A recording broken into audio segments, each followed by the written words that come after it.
Interview Goodbye Glees director and writer Atsuko Ishizuka and how her mother inspired her. GKS has licensed the heartfelt movie Goodbye Glees and just play it in American theaters.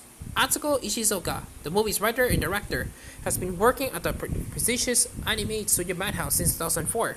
Otaku USA spoke to her about her inspiration for this movie, her creative process, and what you like Western fans to know about her. How do you move from the Madhouse starting as a production assistant and working your way up to director? While working on anime like Monster and Nana, I watch and I learn about the directors, producers, and work. In my case, I was especially blessed to receive an opportunity to be director of Mina Naota. For NHK, right after I joined Madhouse, I was a rookie who did not know anything about production, but thanks. But thanks to all the amazing staff at the Madhouse, I was able to create a music clip, Stuck in the Waltz. It grabbed the attention of a lot of people, and it opened up more opportunities to direct while learning to make animated films. What was the inspiration for Goodbye Glees? Are there any autobiographical aspects? While I was working on my previous film, A Place Further Than the Universe, I already knew I wanted to create a story about growing up where the characters make their way to the new world in my next film as well. Since the previous one was about girls and their friendship, what will it be like if I made a story about boys and their adventures? They walk on their own 2 feet and head for the edge of the world and have discoveries that would change their lives forever. I was imagining a story like that, and I remember my own life-changing story. It was a few years before this project had started, when my mother was given only a little time left to live by a doctor due to her illness. My mother entrusted me with a lot of things. She wanted me to be the living proof of her life and legacy. I never thought she'd think of me as a treasure who can carry on the entire existence of herself. Of course, I received a lot of love from her. I didn't know that she treasures me, but when I actually realized it as a fact, the world looked different from before. My normal, everyday life might actually be extremely valuable. It could be holding possibilities. If so, how big is the world outside of it? It's hard to put it into words, but I slowly became aware at the door with unlimited possibilities being opened for me.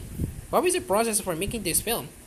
Working on my previous film, A Place Further Than the Universe, I was already consulting with the producers about my next project. At the finishing work of the production of my previous film, I had some time to let my brain cool down for a little bit, because the previous film was my first original film and I really had to work very hard on it. I slowly eased myself into the process of plot meetings. The idea went back and forth several times, and sometimes we even had to throw everything out and start from scratch. So when I finally finished the script, I felt very relieved.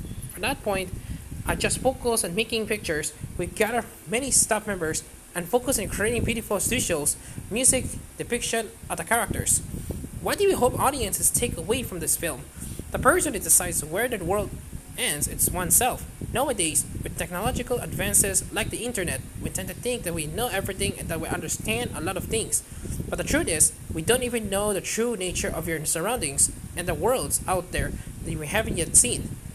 If you are feeling uncomfortable in your current community, but you are thought that's the place for you to be, I think it's okay to question at once. By watching this film, I'll be happy if the audience starts to want to believe in the possibilities in themselves and the world around them, and they want them to see something new. By the way, my mother is fine now. Actually, she's going to the gym enough to make me worry about her physically. She also believes in the possibilities and moving forward. What has been your experience working in different aspects of Madhouse? Actually, I was lucky enough to be producing films right after joining Madhouse, and most of my experience here is directly connected to what I'm currently doing. It almost makes me think that it's my weak point and not have much experience managing and facilitating the connecting of many stuff together. Is there anything about yourself you like the Western fans to know? Rather than me, I prefer them to know and love the movies I have worked on. However, I am a fan of Western movies and series, and I wanted to be able to watch them without subtitles or voiceovers, so I started to study English. I'd like to get to see Western animation industry one day too.